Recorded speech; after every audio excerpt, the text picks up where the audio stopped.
all yogic practices,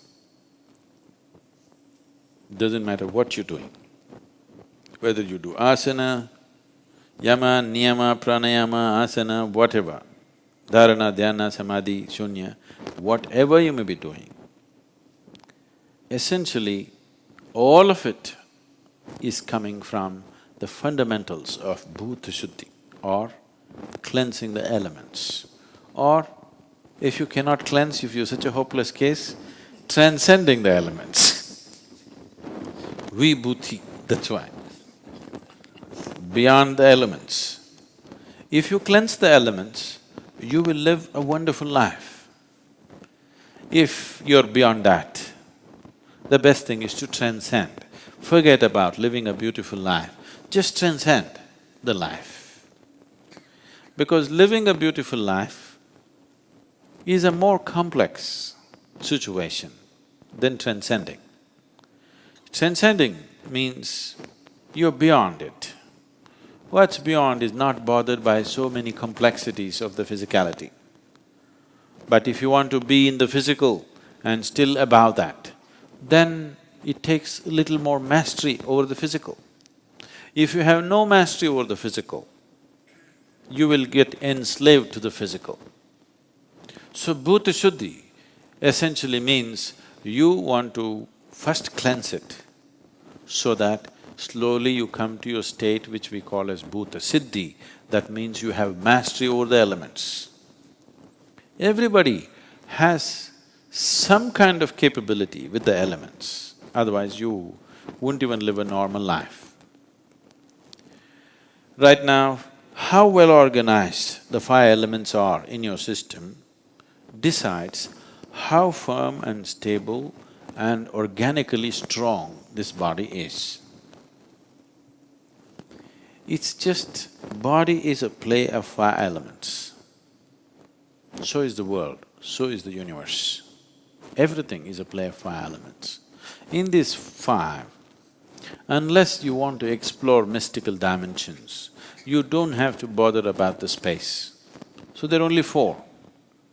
Among the four, 72% of your body is just water.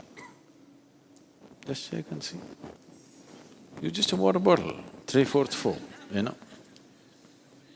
You need to understand, it is in sync with the planet. Approximately 72% of the planet is water. Do you know this? Yes? That is how life has evolved. Whichever way the nature of the planet is manifested in your body in many different ways. So about 2/3 of the planet is water, 2/3 of the body is water. So when you eat food, you must always eat food where the water content in the food is over 70%. This one thing the Western societies are ignoring and paying a huge price. Now everywhere it's becoming like that. If you eat any vegetable, it will be over 70% water. If you eat a fruit, it'll be over 90% water. If you want cleansing to happen, you must eat fruit. If you just want to maintain the body as it is, vegetable does this. Almost any Asian cooking usually has over 70% water naturally. That's how traditions created it, they were aware of it. It's only Western diets which are dry. You drink water, it doesn't work like that. The food should have over 70% water content. So 72% is water. Another 12% is earth, you know. Only 12% of your body is actually earth. Largely it is water, so that's 84%. Another 6% is air. Air is the easiest thing to manage and take charge of because there is breath and you can take charge of it in a certain way. Another 4% is fire. Taking mastery over fire could do many things to you, but because you are householders living in family situation, you don't have to take charge of fire. You can keep it as it is, sometimes you can burn somebody a bit. You need it, right? You're married.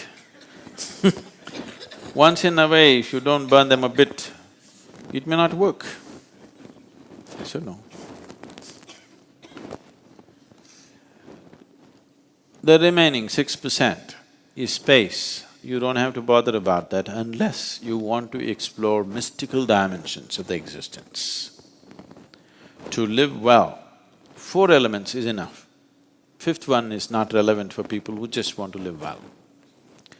Taking charge of this, there's a whole system of practices. Some are direct, others are roundabout.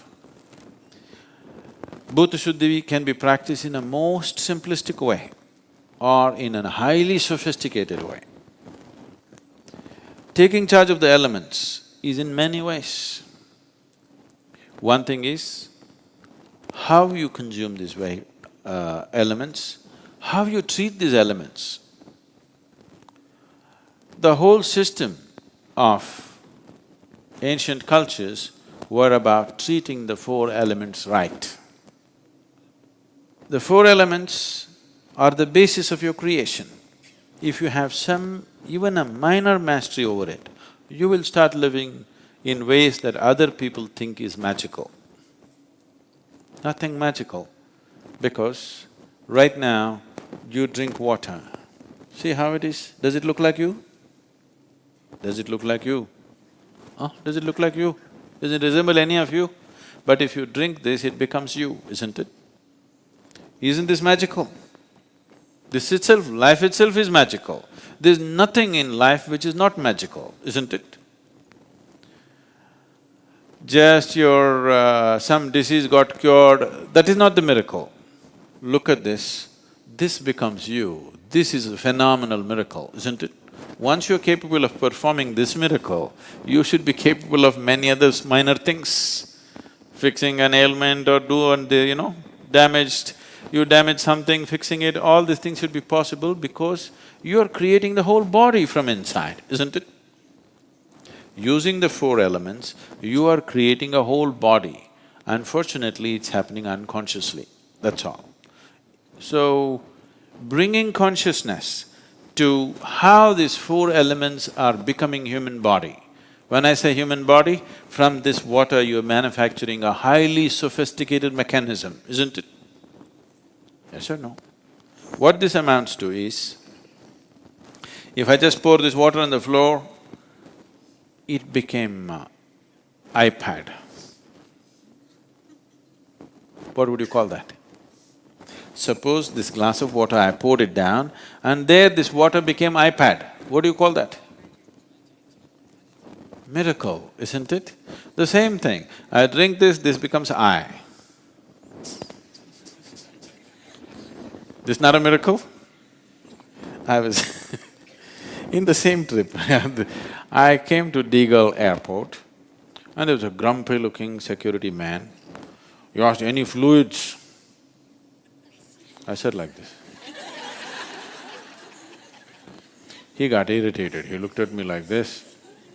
Then he put my bag there, "Computer?" I said like this. He burst out laughing. We are too impressed with what's happening around us. What's happening within us is too big, isn't it? Yes? All computers are a small manifestation of this, isn't it? We are enamored with that, but not enamored with this. That is our problem. So, looking inward itself is Bhuta Shuddhi. If that's not possible for you, there are simple processes. There are practices, there are rituals, there are elaborate systems as to how to take charge of elements. Or if you don't know how to do it, somebody can perform something from which everybody can benefit. There are Bhuta Shuddhi rituals. For example, every month there is Panchabhuta Aradhana happening in the Dhyanalinga. You don't know how to do it. Somebody else will do it, you just sit there in the presence and benefit from that.